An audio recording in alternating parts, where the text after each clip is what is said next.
Okay, good afternoon. Good afternoon, sir. Yes, good Good afternoon. afternoon, sir.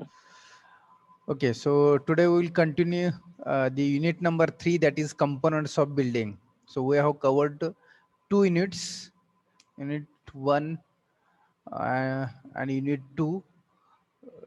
Major part of unit 1, that is the introduction of civil engineering, and the unit 2 was about the um, environmental, water resource and infrastructure engineering. So unit 3 is the related to building material or building components. So we will see. So what are the building components? So there are building components are divided in major 2 parts. So there are 2 parts such as substructure and superstructure. See, building components. So basic building components are divided in 2 parts. So part 1 is the substructure and part 2 is the superstructure. So what include in substructure and what include in the superstructure, that we will see. But before that, the building, any building or any structure is divided into 2 parts.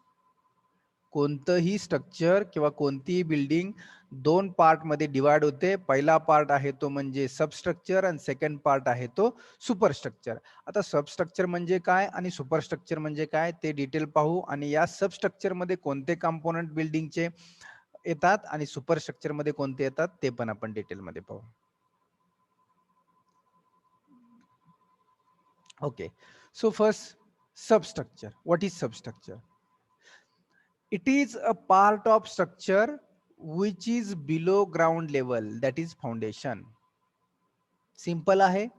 Substructure म्हणजे काय? Building किंवा एखादं structure 2 part मध्ये divide होतं, substructure आणि superstructure. आता आपण पाहिलं युनिट 1 मध्ये पाहिलं, युनिट 2 मध्ये पाहिलं surface water, subsurface water. Surface water म्हणजे काय होतं आणि सबसर्फेस वॉटर म्हणजे काय? पृष्ठभागावरील पाण्याला आपण काय म्हटलं होतं? Surface water. आणि पृष्ठभाग म्हणजे जमिनीच्या खालचा आहे त्याला काय म्हटलं होतं? सबसर्फेस वॉटर म्हटलं होतं. सिमिलरली या ठिकाणी पण तसंच आहे. Substructure and superstructure. मग सबस्ट्रक्चर म्हणजे काय? तर it is a part of structure which is below ground level. जे जमिनीच्या खाली बिल्डिंगचा जो पार्ट आहे त्याला आपण काय म्हणतो? सबस्ट्रक्चर असं म्हणतो. आणि कोणता पार्ट जनरली बिल्डिंगच्या खाली असतो जमिनीच्या खाली? तर फाउंडेशन ऑफ बिल्डिंग. पाहिलं असेल सर्वांनी, आपण खड्डा खांदलेला असतो, खड्ड्यामध्ये आपण अगोदर फाउंडेशन करतो आणि मग जमिनीच्या वरच्या लेवलला आलो की आपला दरवाजा, खिडक्या की जे काय पार्ट आहे तो आपला वरती असतो. स्लॅब, मग किती 4 मजली, 6 मजली, 10 मजली बिल्डिंग असेल ती सगळी काय असते? वरती असते. मग पार्ट जमिनीच्या खाली कोणता पार्ट असतो? तर ग्राउंड लेवल, तर फाउंडेशन असतो आणि त्याला आपण काय म्हणतो? Substructure. So out of major 2 part, substructure, it is the part of structure which is below ground level. जमिनीच्या खालच्या भागाला बिल्डिंगच्या आपण सबस्ट्रक्चर म्हणतो आणि तो म्हणजेच फाउंडेशन आहे. Okay. It also include the portion below ground floor. It also include the portion below ground floor level, since height below the ground floor level and ground level. आता बघा, ही जमिनीची लेवल आहे. दिस is the ground level. याच्यावरती हा तुमचा पहिला floor आहे, हा दुसरा फ्लोअर आहे, हा तिसरा फ्लोअर आहे, आणि याचं जे फाउंडेशन आहे ते इथं कुठं तर आहे. फाउंडेशन हे फुटिंग आहे, हा पण एक दुसरा फाउंडेशन आहे, हा तिसरा कॉलम आहे, हा चौथा कॉलम आहे. अशा पद्धतीनं आपली बिल्डिंग, हा पार्ट जातो सबस्ट्रक्चर मध्ये आणि हा पार्ट जातो सुपरस्ट्रक्चर मध्ये. मग it also include the portion below ground floor level. हा ग्राउंड फ्लोअर लेवल आहे. या फ्लोअरला ग्राउंड फ्लोअर लेवल म्हणतात, या फ्लोअरला फर्स्ट फ्लोअर म्हणतात, या फ्लोअरला सेकंड फ्लोअर म्हणतात. बघा, जमिनीच्या वरचा फ्लोअरला पहिला फ्लोअर आहे त्याला ग्राउंड फ्लोअर म्हणतात. त्याच्यावरचा फ्लोअर असेल तर त्याला फर्स्ट फ्लोअर म्हणतात. त्याच्यावरचा फ्लोअर असेल तर त्याला सेकंड फ्लोअर म्हणतात. मग इथं काय म्हटलंय? Portion below the ground floor. कुठे आहे ग्राउंड फ्लोअर? इथे आहे, बरोबर आहे का? हा आहे तुमचा ग्राउंड फ्लोअर. या ग्राउंड फ्लोअरच्या खालचा भाग since height below the ground floor level and ground level, म्हणजे ही ग्राउंड लेवल आहे किंवा ही ग्राउंड फ्लोअर आहे, याच्या खालचा height below this is the height. म्हणजे बिल्डिंगची जी ग्राउंड फ्लोअरच्या खालची हाईट किंवा ग्राउंड लेवलच्या खालची हाईट आहे, या एरियाला आपण सबस्ट्रक्चर असं म्हणतो. आलं सर्वांच्या लक्षात? सर. सोपं आहे. जमिनीच्या खालचा जो भाग आहे कन्स्ट्रक्शन केलेला बिल्डिंगचा, त्या भागाला आपण सबस्ट्रक्चर असं म्हणतो. मग तो दुसऱ्या शब्दामध्ये सांगायचं म्हणलं तर ग्राउंड फ्लोअर लेवल, हा ग्राउंड फ्लोअर लेवल आहे. जमिनीच्या वरचा जो फ्लोअर असतो जस्ट जमिनीला बरोबरचा, त्याला ग्राउंड फ्लोअर म्हणतो आपण. आणि मग इथं त्यांनी म्हटलेलं आहे ग्राउंड फ्लोअरच्या since height below the ground level, याच्या खालची जी हाईट आहे या हाईटला जे स्ट्रक्चर आहे त्याला आपण सबस्ट्रक्चर म्हणतो. Okay.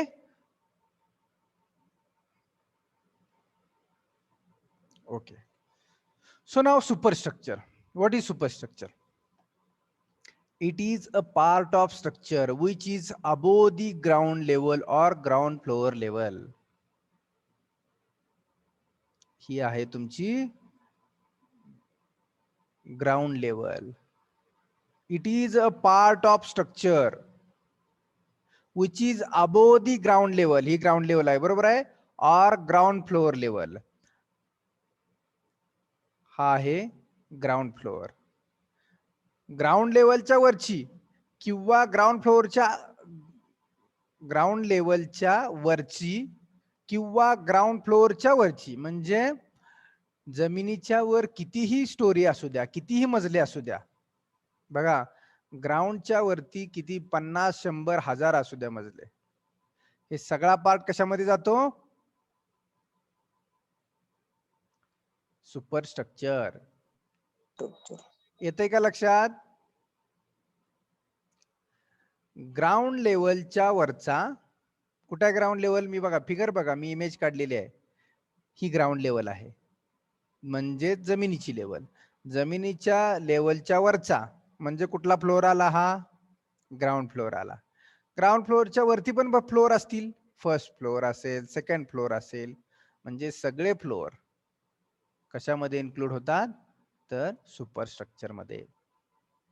Superstructure may be single storey और मल्टी स्टोरी.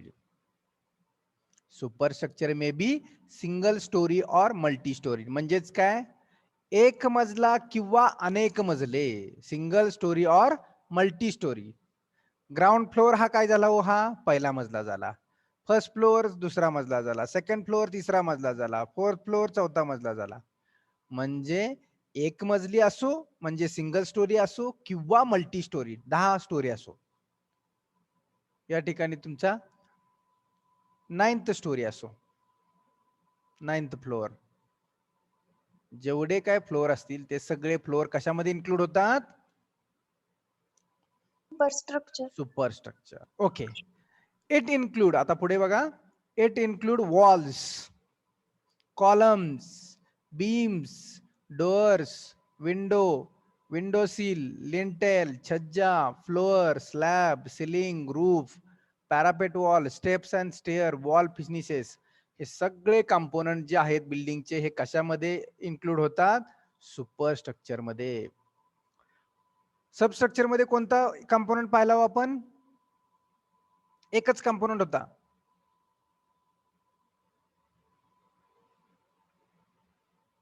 पाहिला आपण लास्ट स्लाइड मध्ये, दॅट इज, याचा खालचा पार्ट कोणता असतो? काय म्हणतो याला आपण? फाउंडेशन. फाउंडेशन. एकच कंपोनंट आहे की जो सबस्ट्रक्चर मध्ये जातो, फाउंडेशन. आणि काही कॉलमचा थोडा पार्ट जातो की जो जमिनीपर्यंत येऊपर्यंत जे आपण कॉलम असतात तो थोडा, पण त्याला आपण मेन फाउंडेशनच असतं. बाकीचे सगळे बघा, वॉल्स, कॉलम्स, बीम्स, डोअर्स, हे सगळे कंपोनंट काय आहेत ते आपण डिटेल बघणार आहे पुढे जाऊन. तर हे सगळे कंपोनंट्स कशामध्ये जातात? सुपरस्ट्रक्चर मध्ये जातात. आलं लक्षात सुपरस्ट्रक्चर सर्वांच्या? Yes, sir. ओके, हा, this is the very important now. The sketch is very important here now. आता या ठिकाणी थोडीशी स्केच काढताना गडबड झालेली आहे. इथून खालचा पार्ट आहे तो सबस्ट्रक्चर आहे आणि इथून वरचा पार्ट आहे तो सुपरस्ट्रक्चर आहे. ही ग्राउंड लेवल आहे तुमची GL. बघा आता पहिला कंपोनंट फाउंडेशन बेड, त्यालाच आपण काय म्हणतो, म्हणजे काय करतो आपण, खड्डा खांदतो फुटिंग साठी. पहिल्या सर्वांनी फुटिंग साठी खड्डा असा खांदतात. मग या ठिकाणी काय करतात, फाउंडेशन बेड, त्यालाच PCC असं म्हणतात. फाउंडेशन बेड म्हणजे हे कॉन्क्रीट असतं, खालच्या बाजूला खड्ड्यामध्ये अगोदर खाली कॉन्क्रीट केलं जातं. PCC, plain cement concrete. What is meaning of PCC? Plain cement concrete. Plain cement concrete, PCC. मग या खड्ड्यामध्ये काय केलं जातं, पहिल्यांदा इथं खालच्या बाजूमध्ये PCC केलं जातं. PCCच्या वरती फुटिंग आहे बघा, इथं फुटिंग, त्यालाच आपण फाउंडेशन म्हणतो. PCCच्या वरती जो सगळ्यात बॉटमचा जो स्ट्रक्चरचा पार्ट असतो तो असतो फाउंडेशन, म्हणजे त्याला आपण फुटिंग म्हणतो. मग ते फुटिंग या ठिकाणी असं कन्स्ट्रक्ट केलं जातं. मग ते फुटिंग ट्रॅपेझॉइडल असेल किंवा अजून कोणत्या शेपमध्ये असेल, अशा पद्धतीचं फुटिंग कन्स्ट्रक्ट केलं जातं. आता हे इथं दोन स्टेप दिसतात, ही एक स्टेप आणि ही दोन स्टेप, म्हणजे एकावरती एक दोन स्टेप मध्ये हे फुटिंग केलेलं आहे. तेच जर असं काढलं तर आपल्याला या दोन स्टेप मध्ये असं फुटिंग आहे आणि त्याच्या खाली हे तुमचं काय आहे, PCC आहे. मग हे फुटिंग कशाचं असतं तर RCCचं असतं. RCC, what is RCC?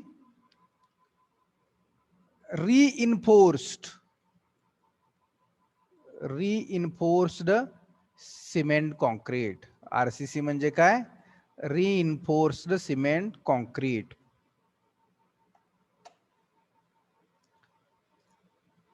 Reinforced म्हणजे काय, तर या फुटिंग मध्ये काय असतं, स्टील असतं. जर आतमध्ये स्टील असेल तर त्याला आपण रिइन्फोर्स्ड सिमेंट कॉन्क्रीट म्हणतो, आणि जर आतमध्ये स्टील नसेल तर त्याला आपण काय म्हणतो, PCC म्हणजेच काय, प्लेन सिमेंट कॉन्क्रीट. लक्षात घ्या, RCC आणि PCC, plain cement concrete and reinforced cement concrete. Reinforced स्टीलला आपण रिइन्फोर्स असं म्हणतो, की जे आतमध्ये कॉन्क्रीटच्या आतमध्ये आपण इन्सर्ट केलेलं असतं. सो PCC नंतर वरती फुटिंग आहे आणि फुटिंग मधून परत हा तुमचा कॉलम बाहेर येतो, की जो इथं असतो असा. हे पाहिलंय का बऱ्याच जणांनी, सर्वांनी पाहिलं असेल कुठेतरी? Yes sir. कुठेतरी कन्स्ट्रक्शन चालू असताना हे पाहिलेलं असेल, किंवा ऍज अन इंजिनियर आपण ते पाहिलं पाहिजे. मग सिव्हिल असो किंवा अदर कुठला इंजिनियर असो, आपल्याला ह्या गोष्टी माहित असणं गरजेचं आहे. आता हे सगळे कंपोनंट जे आपण इथं वाचणार आहे, रीड करणार आहे, हे सर्वांना तुम्हाला माहित असणं गरजेचं आहे, कशाला काय म्हणतात. ओके, झालं. मग इथून आता कॉलम बाहेर आला, म्हणजे आपण परत ग्राउंड लेवलला आलो. मग ग्राउंड लेवलच्या हे खालचं जे स्ट्रक्चर आहे ते मग कशामध्ये गेलं, तुमचं सबस्ट्रक्चर मध्ये. मग त्याच्यामध्ये PCC आणि फुटिंग हा मेजर पार्ट म्हणजे फुटिंग येतं, किंवा त्याला आपण फाउंडेशन म्हणतो. आलं लक्षात सर्वांच्या? Yes sir. ओके, आता हे झालं फाउंडेशन सबस्ट्रक्चरचा. आता आपण सुपरस्ट्रक्चर, कारण का मेजर पार्ट हा सुपरस्ट्रक्चर आहे, सगळं स्ट्रक्चर हे जमिनीच्या वरती आहे, जमिनीच्या खाली थोडाच पार्ट आहे. ओके, आता जमिनी लेवलला आपण आलो. जमीन लेवलला आलो. आता जमीन लेवलला आपण आपल्या घरामध्ये प्रवेश करताना काय करावं लागतं आपल्याला? हो, पायऱ्या असतात, स्टेप्स असतात. मग पहिल्यांदा ह्या स्टेप्स आल्या. मग जितकी स्टेप्सची उंची आहे जमिनीपासून वरती, जेवढी स्टेप्सची उंची आहे त्याला प्लिंथ म्हणतो आपण. काय म्हणतो? प्लिंथ. जमिनीपासून दरवाजातून आतमध्ये पाय टाकेपर्यंत जे काय पायऱ्याची उंची आहे किंवा जी काय जमिनीची उंची आहे त्याला आपण प्लिंथ असं म्हणतो. मग आता इथून वरती आलो म्हणजे ही घराची लेवल झाली, फरशी आली आपली, बरोबर आहे का? इथं इथं लिहिलेलं आहे टाईल फ्लोरिंग, म्हणजे इथे या ठिकाणी आपण काय आलं, घरामधली आपली फरशीची लेवल आली. मग जमिनीपासून पायऱ्या संपेपर्यंत ही जी उंची आहे ते आतमध्ये काय असेल हो? तर आतमध्ये आपण काय केलेलं असतं, मुरुम भरलेला असतो. पाहिलंय का सर्वांनी? Yes sir. पाहिलं असेल, बऱ्याच जणांनी पाहिलं असेल. आपण पायऱ्या चढून ज्यावेळी आपल्या दरवाजाच्या लेवलला येतो, काम चालू असताना आता आठवावं लागेल तुम्हाला, तुम्ही आता या वेनं पाहिलं नसेल की ज्या वेनं आता आपण शिकायला लागलेलो आहे, लर्न करतोय त्या वेनी.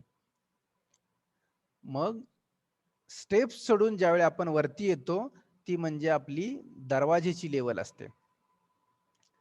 मग आतमध्ये प्लिंथला काय भरलं असेल, प्लिंथ फिलिंग रेड मुरुम इथं लिहिलेलं आहे बघा.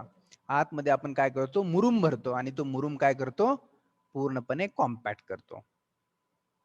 मुरुम भरल्यानंतर एक लेअर आहे इथं, डीपीसी, डॅम प्रूफ कोर्स.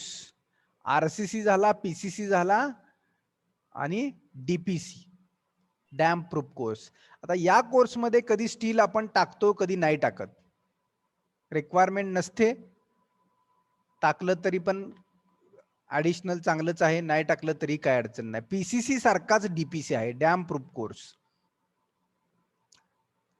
मग हा कोर्स हा लेअर कुठं असतो डीपीसीचा, किंवा याला कॉन्क्रीट पण म्हणतो, या सीला कॉन्क्रीट पण म्हणतो आपण, कोर्स किंवा कॉन्क्रीट.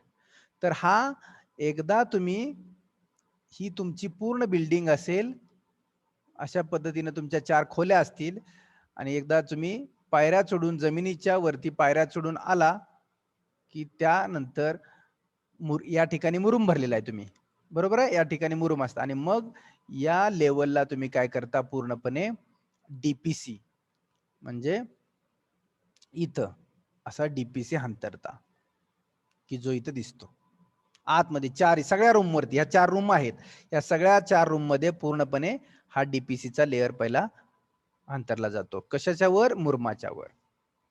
त्याच्यावरती फरशी येते, टाईल फ्लोरिंग लिहिलेलं आहे बघा इथं. टाईल फ्लोरिंग लिहिलेलं आहे डीपीसीच्या वरती, इथं बघा टाइल्स दिसते, इथं त्यांनी लेअर दाखवलेला आहे. डीपीसीच्या वरती टाईल फ्लोरिंग, फरशी आली. आता फरशी आली म्हणजे फरशीच्या लेवललाच दरवाजा आहे ना, इथं लिहिलंय बघा, डोअर फ्रेम. पुढचा कंपोनंट डोअर फ्रेम म्हणजे हा भिंतीचा सेक्शन आहे. म्हणजे काय केलेलं आहे त्यांनी, ही जी स्केच दिसतंय वरून बिल्डिंगच्या टॉप पासून बिल्डिंग जिथपर्यंत खाली फाउंडेशन आहे तिथपर्यंत काय केलंय, बिल्डिंग अशी उभी कट केलेली आहे. बिल्डिंग कट केलेली आहे आणि एका बाजूला उभा राहून आतमधून बिल्डिंग पाहिलेली आहे. काय काय दिसतंय भिंतीमध्ये एका, तर ही भिंतीमध्ये पूर्णपणे एका भिंतीमध्ये अशा पद्धतीचा आपल्याला सेक्शन दिसतोय. ओके, आपण आलोय डोअरला. बघा, डोअर फ्रेम बरोबर आहे, चौकट सर्वांनी पाहिलेली आहे. Yes sir. जे ओपनिंग आपण ठेवलेलं असतं त्या ओपनिंगला जे टच झालेला पार्ट असतो त्याला चौकट म्हणतो आपण. आणि चौकटीच्या आतमध्ये आपलं काय असतात, डोअर असतो म्हणजे शटर. आपण उघडायचं जे आहे बिजागिरी पासून आतमधला भाग, जो मुवमेंट होतो, ज्याची मुवमेंट होते ओपन आणि क्लोजची, त्याला आपण शटर असं म्हणतो. आणि जे भिंतीला फिक्स असतं त्याला मराठीत चौकट म्हणतो आणि इंग्लिशमध्ये डोअर फ्रेम म्हणतो. डोअर फ्रेम आणि शटर असे 2 पार्ट आहेत डोअरचे. आपल्याला काय माहित नसतं, सगळाच दरवाजा असतो आपला, बरोबर आहे की नाही. हाच दरवाजा आहे, चौकट म्हणतो मराठीत आपण, पण चौकट म्हणजे डोअर फ्रेम आणि जे ओपनिंग होत असतं त्याला आपण काय म्हणतो, तर डोअर शटर असं म्हणतो किंवा फक्त शटर म्हणतो डोअर म्हणण्याऐवजी. मग ही फ्रेम आहे. मग जेवढ्या उंचीची ही आहे, तर जनरली जमिनीपासून म्हणजे या आतल्या फरशीपासून 7 फूट 7 फीट 7 फुटाचा दरवाजा असतो. माहित असावं सर्वांना, जरी सिव्हिल इंजिनियर नसतील काही जण, आता यातली अदर ब्रँच असतील, काही सिव्हिल जे आहेत त्यांना डिटेल समजूनच जाईल परत पुढच्या 4 वर्षात. पण जे अदर ब्रँच आहेत त्यांच्यासाठी मी आवर्जून सांगतो की 7 फुटावरती दरवाजा असतो. दरवाजाची उंची 7 फूट असते. 7 फूट म्हणजे इंग्लिश मध्ये 2.1 मीटर असते जनरली. माहित असावं आपल्याला. सो 2.1 मीटर, कारण का हे आता सेक्शन मध्ये पाहतोय, याचं डिटेल ड्रॉइंग, याचं डिटेल जे स्केचेस आहेत ते सेकंड इयर थर्ड इयर मध्ये तुम्ही काढले जातात, डिटेल प्लॅनिंग केलं जातं. पण त्यावेळी तुम्हाला आणखी डिटेल इन्फॉर्मेशन मिळते. बट दोज की जे बाबा अदर ब्रांचचे आहेत, मी काय कंपॅरिझन करत नाही, मी उलट तुम्हाला जास्त इन्फॉर्मेशन देण्याचा प्रयत्न करतोय. 2.1 मीटर हे फर्स्ट इयरला सांगितलं जात नाही तुम्हाला. 7 फूट उंची असते, 2.1 मीटर, हे सगळं सेकंड इयर पासूनच पुढे मिळतं ऐकायला. फक्त तुम्हाला कंपोनंट कुठले आहेत ते आहे. ओके, तर 7 फुटाची उंची असते, आपल्याला माहित असावं म्हणून सांगतो. किंवा त्याला 2.1 मीटर मध्ये इंग्लिश मध्ये आपण 2 पॉइंट म्हणजे फुटाचं जर कन्वर्जन मीटर मध्ये केलं तर 2.1 मीटर. ओके, आता दरवाजा ज्यावेळी संपतो, दरवाजाची उंची ज्यावेळी संपते त्यावेळी दरवाजाच्या वरती लिंटल बँड असतो. ऐकलाय का कुणी हो लिंटल बँड? म्हणजेच ज्यावेळी दरवाजाच्या उंचीपर्यंत आपण असं स्केच काढू. हा दरवाजा असेल आपला, हा दरवाजा आहे आणि ही खिडकी आहे आपली समजा. तर या दरवाजाच्या उंचीला आपण काय करतो, ह्याच्यावरती लिंटल बँड टाकतो. म्हणजे जिथं लिहिलेलं आहे आरसीसी लिंटल, पुढचा कंपोनंट जो आहे तो आरसीसी लिंटेल. काय वर्किंग असतं या लिंटेलचं? तर हा लिंटेल आपण दरवाजाच्या वरती किंवा खिडकी आणि दरवाजा जे असतात त्याची टॉप लेवल जी आहे बघा, इथं ही मी खिडकी काढलेली आहे, या खिडकीची आणि या दरवाजाची जी टॉप लेवल आहे ती एकाच उंचीला असते, 7 फुटावरतीच असते. 7 फुटावरती खालून जमिनीपासून म्हणजे फरशीच्या लेवल पासून 7 फुटावरतीच तुमची काय असते, दरवाजाची आणि खिडकीची उंची असते. तिथून खाली खिडकी शिफ्ट केली जाते आणि मग उरलेलं जे डिस्टन्स आहे खिडकीचं खालचं, याला आपण सील लेवल असं म्हणतो. या लेवलला, खिडकीच्या खालच्या लेवलला सील लेवल असं म्हणतो. मग हा दरवाजा आणि ही खिडकी याचा जो टॉप आहे याला आपण काय म्हटलंय, लिंटेल. मग हा लिंटेल साधारणतः 15 सेंटीमीटर इतका जाडीचा आपण म्हणजे कॉन्क्रीटचाच लेअर असतो. आरसीसी लिंटेल इथे लिहिले आरसीसी. मिनिंग ऑफ आरसीसी म्हणजे काय? Meaning of RCC Reinforced cement concrete. Reinforced cement concrete. RCC म्हणजे reinforced cement concrete.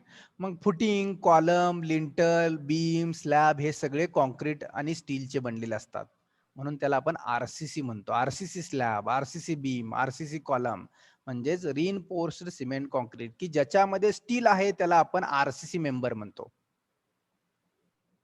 Okay, so lintel. मग हा लिंटल पूर्णपणे जेवढी काय तुमची 4 खोल्या आहेत या 4 खोल्याच्या सगळ्या 7 फूट उंचीला भिंतीवरती हा लिंटल टाकला जातो. बघा, या 4 खोल्याच्या 7 फूट उंचीला भिंतीवरून हा लिंटल बँड 15 सेंटीमीटर ते 20 सेंटीमीटर एवढ्या जाडीचा टाकला जातो, की ज्याच्यामध्ये स्टील पण आपण थोडंसं टाकतो. भिंतीवरती असतो हा.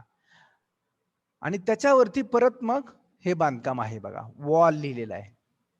ह्याच्यावरती परत आता या दरवाजाच्या पलीकडे पण वॉल आहे बरं का. हा दरवाजा दिसतोय, याच्या पलीकडे पण वॉल आहे, म्हणजे इथं ही भिंतच आहे सगळी. तसं याच्यावरती पण थोडीशी आपली भिंत असते. मग कुठपर्यंत ही जी भिंत दाखवली कुठेपर्यंत आहे बघा, स्लॅब पर्यंत. कुठेपर्यंत असते? स्लॅब लेवल पर्यंत. म्हणजे इथून इथपर्यंत आता जी उंची आहे ही उंची 10 फुटाची असते जनरली. कुठून कुठपर्यंत? स्लॅबच्या बॉटम पर्यंत. फरशीच्या लेवल पासून स्लॅबच्या बॉटम पर्यंतची उंची जनरली किती असते? 10 फूट. माहित असायला पाहिजे आपल्याला. 10 फुटावरती स्लॅब असतो जनरली. जर आपल्या ह्युमिडिटीचा जर विचार केला, आपल्या एन्व्हायरमेंटचा, सोलापूर डिस्ट्रिक्ट असेल, पुणे रिजन असेल, आपल्या रिजन मध्ये कमीत कमी 3 फूट 3 मीटर 3.3 मीटर पासून 3.2 मीटर पर्यंत आपण स्लॅबची उंची ठेवतो. म्हणजे 10 फूट ते 11 फूट या दरम्यान जनरली. मग या लिंटेल वरती परत काय बांधले आपण? भिंत बांधली, ती वॉल झाली. आता लिंटेलच्या बाहेर काय आहे बघा इथं?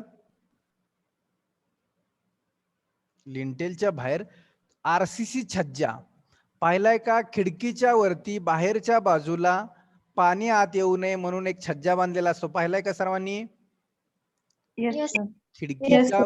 खिडकीच्या वरती बाहेरच्या बाजूला एक छोटा स्लॅब असतो, त्याला आपण छज्जा असं म्हणतो. CHHAJJ छज्जा. तो कशासाठी असतो? तर रेन वॉटर जे आउटसाइडने येणार आहे ते रेन वॉटर डायरेक्ट खिडकीतून आपल्या घरात येऊ नये म्हणून. मग इथं एक अशा पद्धतीचं होल आहे बघा, सनशेड. सनशेड किंवा याला सनशेड पण का म्हटलेलं आहे? तर जर सनरेज सुद्धा जर यायचे असतील तर ते डायरेक्ट असे घरामध्ये जास्त प्रवेश करू नयेत सनरेजनी सुद्धा. त्याला प्रोटेक्शन म्हणून किंवा रेनला प्रोटेक्शन म्हणून हा छज्जा असतो. आणि इथं असा असा खाली आतमध्ये शेप का दिलेला आहे ग्रूचा? तर जर पावसाचं पाणी या बाजूने आलं तर ते पावसाचं पाणी इथून ज्यावेळी आत येईल त्यावेळी इथं कट होऊन ते खाली पडावं. दिसतंय का इथं कट? ग्रू दिसतोय का एक? Yes, sir. हा जो इथं ग्रू दिसतोय हा ग्रू म्हणजे काय? तर इकडून आलेल्या पावसाचं पाणी इथं यावं आणि इथून खाली टिपकावं. आपण हे असं पाहिलेलं आहे कुठं तर पाणी टिपकत असताना पाहिलं असेल तुम्ही जनरली घरामध्ये. तर त्याच्यासाठी हा इथं आपण ग्रू बनवलेला असतो. हा झाला छज्जा. लिंटेल झालं, छज्जा झाला, इथली वॉल झाली. आता आपण आलो स्लॅब लेवलला. तर हा आहे आरसीसी स्लॅब विथ बीम. म्हणजे बीम आणि स्लॅब असे दोन पार्ट एका ठिकाणी असतात. म्हणजे भिंतीच्या बाजूला बीम असतात, म्हणजे हे कॉलम असतात. ह्या कॉलम मधून कॉलम वरती बीम, कॉलमच्या म्हणजे स्लॅबच्या जवळ बीम कन्स्ट्रक्ट केली जाते आणि परत त्यानंतर हा स्लॅब येतो असा. आणि हा असतो तुमचा कॉलम.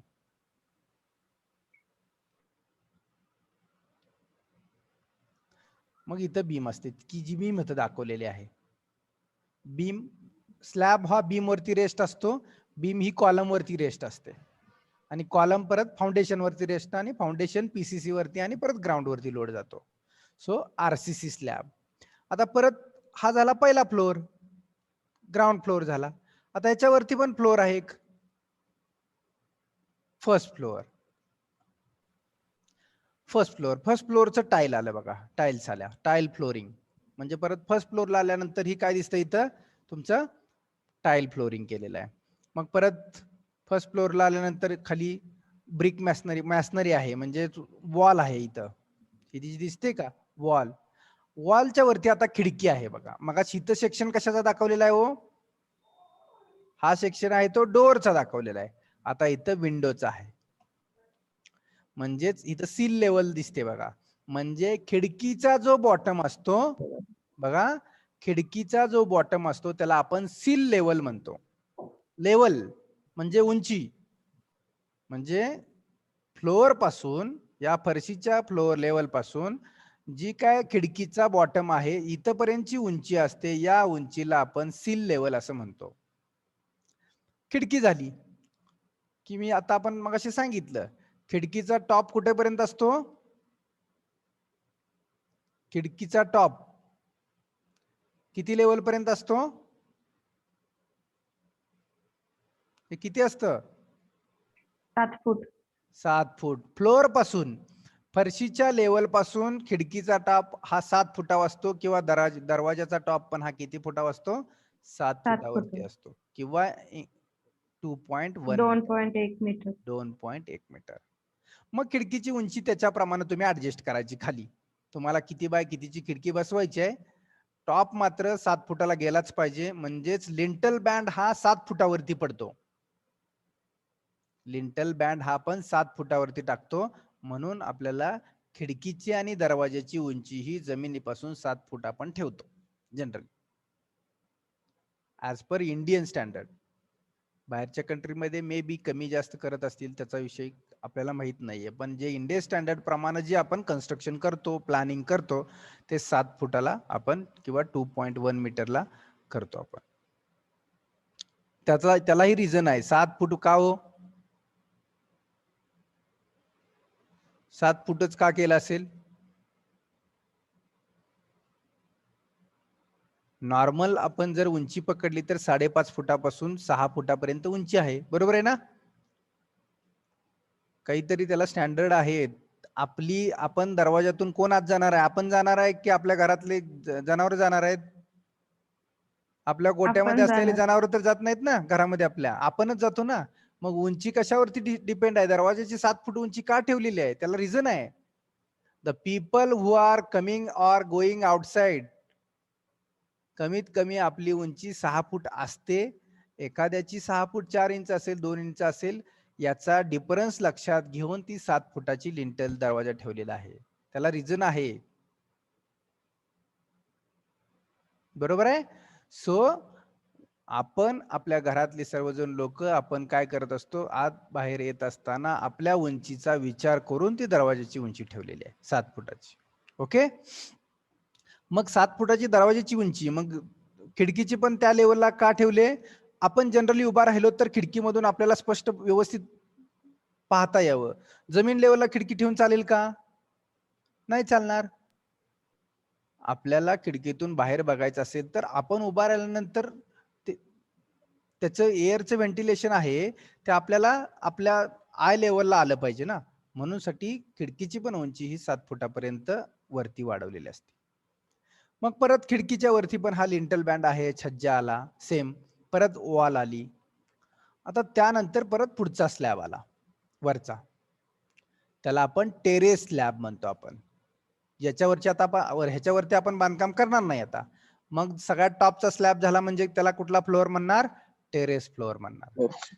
आणि टेरेसच्या वरती बघा, तुम्ही पाहिलं असेल सर्वांनी, टेरेसच्या वरती बिल्डिंगच्या पेरीफेरीनं जी काय भिंत बांधलेली असते आपल्या कमरे एवढ्या उंचीची, पाहिले का? Yes, Yes, sir. sir. Yes, sir. Terrace वरती तुम्ही गेल्यानंतर आपल्या कमरे एवढ्या उंचीची जी काय आउटर पेरीफेरी ना, मध्ये नसती बांधलेली, आउटर पेरीफेरीनं जी भिंत बांधलेली असते त्याला पॅरापेट वॉल असं म्हणतात. पॅरापेट इथं लिहिलेलं आहे बघा, पॅरापेट वॉल. कारण का आपण डायरेक्ट स्लॅबवर आलो तर स्लॅबवरून बाहेर पडू नये. कोणाला झोपेत चालायची सवय नाहीये ना? चुकून गेलो टेरेसवर झोपेत घरातून आणि वरून जर पॅरापेट नसेल तर काय होईल? डायरेक्ट पडेल खाली. खाली जाईल. ना झोपेत चालायची सवय का, हा माझा प्रश्न होता. असते बऱ्याच जणांना सवय. असेल तर मला सांगू नका कोणी, ठीक आहे? मला होती सवय म्हणून म्हटलं. हसू नका मला कुणी, ठीक आहे? तर पॅरापेट वॉल म्हणजे टेरेस वरती आपण जी काय पेरीफेरीला आपल्या कमरे एवढ्या उंचीची जी वॉल कन्स्ट्रक्ट करतो त्या वॉलला आपण पॅरापेट वॉल म्हणतो. आणि त्याच्यावरती हा कोनिंग, म्हणजे आता ही तुमची बिल्डिंग आहे आणि याच्यावरती तुम्ही अशी पॅरापेट वॉल कन्स्ट्रक्ट केली. कोनिंग म्हणजे आपण काय करतो, जर याला एकतर राऊंड शेप देतो किंवा याच्यावरती ग्रिल बसवलेलं पाहिलंय का? ग्रिल कुणी बसवलेलं याच्यावरती वेगवेगळ्या शेपचं? Yes, sir. पॅरापेट वॉलला आपण ग्रिल बसवतो वेगवेगळ्या पद्धतीचं, की जो अट्रॅक्टिव्ह शेप दिसावा म्हणून. मग तशा पद्धतीचं कोनिंग म्हणजे एकतर ग्रिल असेल किंवा राऊंडेड असा कोबा केला जातो. अशा पद्धतीचा शेप दिला जातो राऊंड.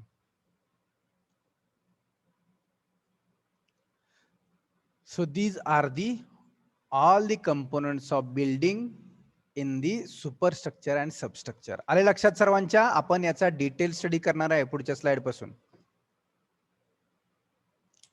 आले लक्षात सर्वांच्या? सर ते कॉर्निस म्हणजे Yes, काय? sir. हा, Yes, sir. कोपिंग काय, कोणी काहीतरी प्रश्न विचारला? कॉर्निस इकडे हा आहे हा की हा कॉर्निस का? ओके, हा हा. हा राहिला. तुम्ही ज्यावेळी आता दोन टाईपचे स्ट्रक्चर्स असतात. एक स्ट्रक्चर असतं ते फ्रेम्ड स्ट्रक्चर असतं, की जे आपण पहिल्या युनिटमध्ये थोडंसं पाहिलं होतं. आणि दुसरं स्ट्रक्चर आहे ते लोड बेरिंग. हेही महत्वाचं आहे सगळ्यांसाठी. फ्रेम्ड स्ट्रक्चर म्हणजे footing, column, beam, slab. RCC structure जे आहे, रेनफोर्स्ड सिमेंट कॉन्क्रीटचे स्ट्रक्चर. फुटिंग, त्याच्यामधून बाहेर आलेला कॉलम, त्याच्यातली ही बीम, त्यानंतरचा हा स्लॅब किंवा इथं मध्ये असेल लिंटल बँड, या स्ट्रक्चरला आपण फ्रेम्ड स्ट्रक्चर म्हणतो. आणि लोड बेरिंग स्ट्रक्चर म्हणजेच काय, तर फाउंडेशन पण दगडी बांधकाम असतं, त्याच्यावरचं जे भिंत आहे त्याला वॉल म्हणतो आपण. भिंत म्हणजे वॉल, इथं आपण वॉल शब्द पाहिला, त्याला मराठीमध्ये भिंत म्हणतो. तर वॉल कशाची असते? ती पण दगडाची किंवा ब्रिक मॅसनरी म्हणजे विटाची असते. म्हणजे लोड बेरिंग स्ट्रक्चर म्हणजे काय, तर कॉन्क्रीटचं स्ट्रक्चर नसतं, ते कॉन्क्रीटचे कंपोनंट नसतात. कंपोनंट आपण पाहिले, स्लॅब, बीम, कॉलम, हे कॉन्क्रीटचे असले की त्याला आपण काय म्हणतो? फ्रेम्ड स्ट्रक्चर म्हणतो. आणि लोड बेरिंग स्ट्रक्चर म्हणजेच भिंतीवरती स्लॅब रेस्ट असेल किंवा भिंतीवरती पत्रा असेल तर त्याला आपण लोड बेरिंग स्ट्रक्चर म्हणतो. मग ज्यावेळी इथं जर स्लॅब असेल, भिंतीवरती जर स्लॅब असेल, तर या स्लॅबला कॉर्निस, या स्लॅबला दगडाची एक अशी अरेंजमेंट इथं केलेली असते की स्लॅब त्या दगडामध्ये गुंतवलेला असतो. आता तुम्ही पाहिलंय का कुठं हे कॉर्निस? जुने जे दगडी बांधकाम असायचे आणि त्यावेळी जे स्लॅब कन्स्ट्रक्ट केलेले होते त्यावेळी हे कॉर्निस असायचे. आता आपण कॉर्निस कोण वापरत नाहीये. कॉर्निस हा ओल्ड वर्ड आहे ऍक्च्युली. कॉर्निस म्हणजे स्लॅबला आणि दगडाच्या मध्ये या ठिकाणी सळी अडकून ती अशा पद्धतीने सळी हे अडकवलं जायचं दगडामध्ये, हा स्लॅब, की जो लिफ्ट होऊ नये इकडून, अशा पद्धतीने त्याला आपण कॉर्निस म्हणतो. की जो आता शब्द हा कॉर्निस येत नाही कुठेच, हा ओल्ड वर्ड आहे. ओके, ही जी इथं अरेंजमेंट दिसते तुम्हाला थोडीशी, इथं हा थोडासा पार्ट दिसतोय ना, हा दगडाचा पार्ट असायचा की जो ह्या स्लॅबला इथं गॅप भरून काढण्यासाठी हा प्रोव्हाइड केला जायचा. Okay, so this is the कॉर्निस. So got it everyone? Yes sir. आले का सर्वांच्या लक्षात? कंपोनंट आपल्याला डिटेलमध्ये पाहायचे आहेत अजून, फक्त मी स्केच थोडंसं एक्सप्लेन केलं तुम्हाला कसं असतं. Okay,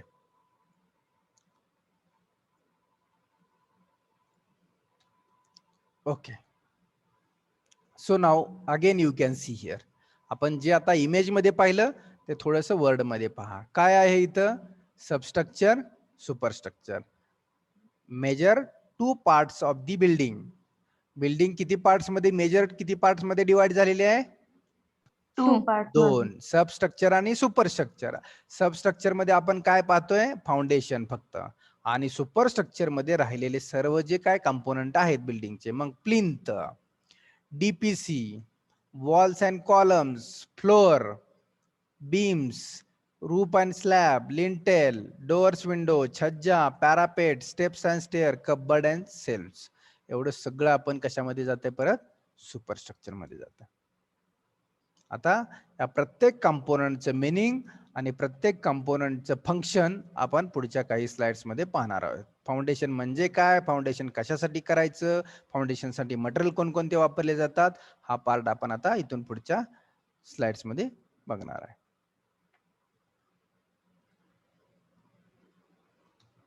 okay, now components of the substructure. So that is the first component of substructure is the foundation. What is foundation? It is the lowermost part of the building.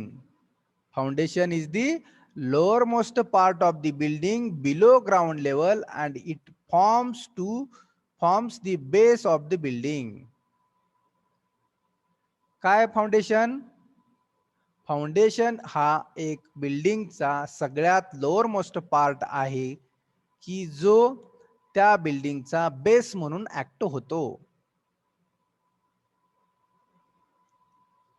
येतंय लक्षामध्ये सर्वांच्या? Yes sir. आहे ना सगळ्यात lower most part? सगळ्यात स्टार्टिंगला आपण काय कन्स्ट्रक्ट करतो? फाउंडेशन कन्स्ट्रक्ट करतो, आणि तिथून मग पुन्हा सगळे कंपोनंट वरती हळूहळू एक एक कंपोनंट वरती कन्स्ट्रक्ट करत जातो. So foundation is the lower most part of the building below ground level, जमिनीच्या खालीच आहे तो, and it forms the base of the building, बिल्डिंगचा बेस म्हणून तो ऍक्ट होतो. Okay, now what are the functions? कशासाठी फाउंडेशन करायचं? काय फाउंडेशनचे फंक्शन्स आहेत? Okay, so first function is to transfer the total load coming on the building to the larger area of soil. बघा, खूप इम्पॉर्टंट आहे. To transfer the total load coming on the building, म्हणजेच जेवढी काय storeyed किंवा जेवढी काय मजली बिल्डिंग असेल तर तेवढ्या वरच्या सगळ्या फ्लोअरचा जो काय लोड असेल तो टोटल लोड म्हणजे बिल्डिंगचा लोड आहे तो लार्जर एरिया ऑफ सॉइल, म्हणजे शेवटी फाउंडेशन पण काय करतंय? जो लोड आहे तो कशावरती ट्रान्सफर करतंय? जमिनीवरती ट्रान्सफर करतंय. म्हणजे वरचा टोटल लोड घ्यायचा आणि तो जमिनीवरती ट्रान्सफर करायचा किंवा सॉइल वरती ट्रान्सफर करायचं काम कोण करतंय? Foundation. So first function is to transfer the total load coming on the building to the larger area of soil. सॉइलच्या एरियावरती, जमिनीवरती लोड ट्रान्सफर करायचं काम फाउंडेशन करते. Second function, to support the building. बरोबर आहे? बिल्डिंगला सपोर्ट करायचं काम जेवढे काय वरचे स्टोरेज असतील, जेवढे काय वरचे कंपोनंट आहे, स्लॅबचा लोड कुठे जातो? बीम वरती, बीमचा लोड कॉलम वरती येतो, कॉलमचा लोड फुटिंग वरती जातो, म्हणजेच फाउंडेशन वरती येतो. म्हणजेच फाउंडेशन हा बेस आहे आणि तो काय करत असतो? तर बिल्डिंगला सपोर्ट करायचं काम करत असतो. येते ना लक्षात? Support of the building. फाउंडेशनच व्यवस्थित नसेल तर बिल्डिंग उभी राहील का? नाही. हा, so foundation is the support of the building. आपलं फाउंडेशन काय आहे हो? आपण उभा राहतो, 2 legs, 2 पाय जर आपले व्यवस्थित आपण उभा करू शकत नसेल तर वरची बॉडी पूर्ण कंट्रोल होणार आहे का? नाही होणार. म्हणजे होल आपल्या बॉडीला सपोर्ट करायचं काम आपलं फाउंडेशन म्हणजे आपले पाय आहेत.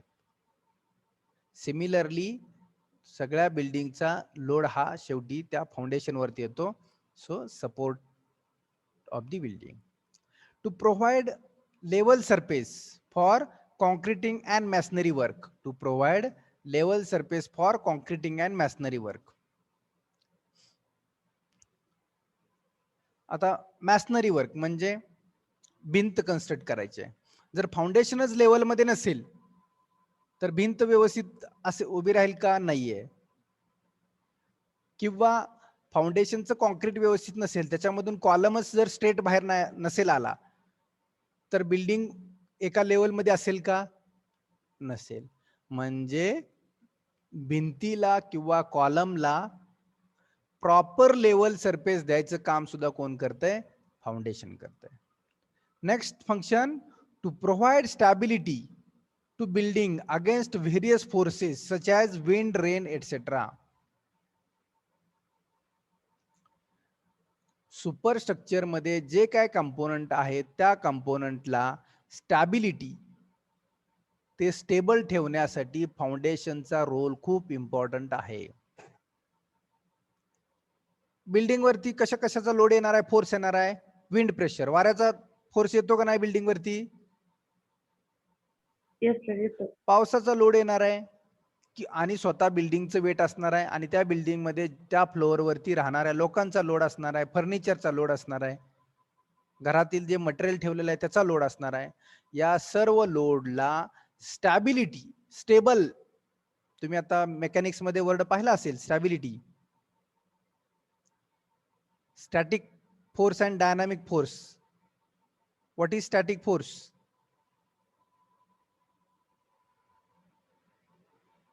And what is dynamic? Static means stationary body. हा Dynamic means object in moving. हा, मग आता बिल्डिंग ही स्टेशनरी बॉडी आहे की नाही? स्टेशनरी बॉडी आहे, Yes. काय ती मुव्हिंग नाहीये. मग कॉन्स्टंट लोड असतो त्याच्यावरती. काय काय केसेसला जर मुव्हिंग लोड जर आला तर कंपोनंट हे स्टेशनरी आहेत, त्याच्यामुळे त्याची स्टॅबिलिटी जी आहे बिल्डिंगची, ती स्टॅबिलिटी फाउंडेशन वरती डिपेंड आहे. The stability is depend on foundation. आता एक विचार करा, लोड कसा ऍक्ट होतोय सगळ्या बिल्डिंग वरचा? व्हर्टिकली डाऊनवर्ड की upward? Downward. Vertically downward road act होतो. मग तो ऍक्ट होत कुठे जाणार आहे? फायनली फाउंडेशन, फुटिंग वरती जाणार आहे. म्हणजे जर फुटिंगच स्टेबल नसेल तर बिल्डिंग स्टेबल राहणार नाहीये. म्हणून आपण जे पाहतो भूकंप, अर्थक्वेक, भूकंप म्हणजे काय होतं? जमीन काय होते? व्हायब्रेट होते. ऐकलंय, पाहिलंय कुणी भूकंप? ऐकलंय, पाहिलं नाही. अजून नाही पाहायला मिळाला? नको, पाहायला पण नको, ऐकलेला असेल आपण. टीव्ही मध्ये पाहिलं. टीव्ही मध्ये तो दाखवला गेला असेल, तो काय ओरिजिनल नसेल, मूवी मध्ये वगैरे दाखवला गेला असेल. बट जो काय अर्थक्वेक होतो त्यावेळी काय होतं? जमीन आपली हॉरिझॉन्टली व्हायब्रेट होते. हॉरिझॉन्टली व्हायब्रेशन मध्ये काय होतं तर हे असं उभं असलेलं जे काय स्ट्रक्चर आहे असं हलवलं जातं, या पद्धतीनं असं असं हलवलं जातं. असं हलणं वेगळं म्हणजे डाऊनवर्ड फोर्स झाला. हे असं जर हॉरिझॉन्टली हलवलं तर काय होणार आहे? हो, ही बिल्डिंग पूर्णपणे अशी हलणार आहे. हॉरिझॉन्टल फ्लो सरफेस मध्ये जर हे हालत असेल या डायरेक्शन, आता माझा कर्सर जसा हलतोय ना या डायरेक्शनला असं असं असं असं जर हलत असेल तर काय होणार आहे? हे सगळे कंपोनंट्स आहेत ते कोलॅप्स होणार आहेत फास्ट मध्ये. कारण का हा कॉलम आहे, याला ही बीम जोडलेली आहे, याला हा स्लॅब जोडलेला आहे, मग ह्याचं जंक्शन आहे इथं, हे जंक्शन्स आहेत, ह्या जंक्शन्स मधून कोलॅप्स होणार लगेच हॉरिझॉन्टल शेकिंग झालं तर. शेकिंग, व्हायब्रेशन हॉरिझॉन्टली, भूकंपाचे व्हायब्रेशन हे जमीन असे हॉरिझॉन्टली हलवत असतात, व्हर्टिकली नाही, हॉरिझॉन्टली. मग बिल्डिंग हॉरिझॉन्टली हलली तर खालचा बेस फिक्स आहे आणि वरचा बेस पूर्ण हलणार. बघा, हा फिक्स आहे आणि वरचा हल्ला तर काय होणार आहे? वरचा असा डायव्हर्ट होणार, असा डायव्हर्ट होणार. मग काय होणार? इथून क्रॅक जाणार की नाही? Yes sir. हा सपोर्ट आहे फाउंडेशन. आणि ज्यावेळी हॉरिझॉन्टल फोर्स ऍक्ट झाला त्यावेळी हे असं तर होतं, नाहीतर असं तर होतं. वरचा फ्लोअर आहे तो, म्हणजे जमीन त्या बाजूला गेली तर वरची बिल्डिंग या बाजूला येत असते, वरची बिल्डिंग इकडे आली तर जमीन या परत ओरिजिनल शेपला आली, त्या ठिकाणी आली तर बिल्डिंग तिकडच्या बाजूला जाते. म्हणजे हा पार्ट जो ऍक्ट होतो तो कॅन्टिलिव्हर ऍक्ट होतो. इथं फिक्स असतं आणि हा कॅन्टिलिव्हर ऍक्ट होतो. म्हणजे जमीन अशी इकडं, बिल्डिंग अशी इकडे मूव्ह होते किंवा इकडे मूव्ह होते. त्या केसमध्ये हे तुटणार आहे सगळं, फेल होणार आहे सगळं. म्हणून स्टॅबिलिटी द्यायचं काम कोण करतं? तर फाउंडेशन करतं. आले लक्षात फंक्शन्स? Yes sir. ओके. नाव मटेरियल कोणतं मटेरियल वापरू शकतो आपण? प्लेन कॉन्क्रीट, की जे आपण पीसीसी ला वापरलं, आणि आरसीसी. म्हणजे या पीसीसी वरती आपलं असं फाउंडेशन रेस्ट असतं की ज्याच्यामध्ये स्टील प्रोव्हाइड करतो आपण. अशा पद्धतीच्या फुटिंग कन्स्ट्रक्ट करताना कधी पाहिले की नाही माहित नाही, पण अशा पद्धतीचे जाळे असतात. आणि ही जाळी असते, सॉरी ही अशा पद्धती जाळी असते आणि याच्यामध्ये परत कॉन्क्रीट भरलं जातं आणि अशा पद्धतीचा तुमचा ठोकळा तयार होतो. कॉन्क्रीटचा फुटिंग म्हणून ठोकळा अशा पद्धतीने तयार केला जातो. त्यावेळी अशा पद्धतीची स्टीलची जाळी याच्यामध्ये आपण लावलेली असते. अशी जाळी असते खाली. हे एक्स डायरेक्शनचे बार आणि हे वाय डायरेक्शनचे बार. वाय डायरेक्शनचे बार म्हणजे डॉट दिसतात. एक्स डायरेक्शनचे बार म्हणजे असा तुम्हाला बार दिसतो की जी प्लॅन मध्ये पाहिलं, वरून टॉप व्ह्यू मध्ये पाहिलं तर असं दिसतं. आता हे ज्यावेळी डिटेल सिव्हिल इंजिनिअरिंगचे स्टुडंट आहेत त्यांना हे डिटेल मध्ये पुढे आहे सगळं. तर मटेरियल आपण प्लेन कॉन्क्रीट किंवा रेनफोर्स्ड सिमेंट कॉन्क्रीट वापरतो. Okay, got it everyone? Yes, sir. So this is the first component of substructure. Okay, so superstructure part we will see in the next lecture. That is first component of superstructure is plinth. आपण हा part next lecture ला पाहूया. So today we will stop here.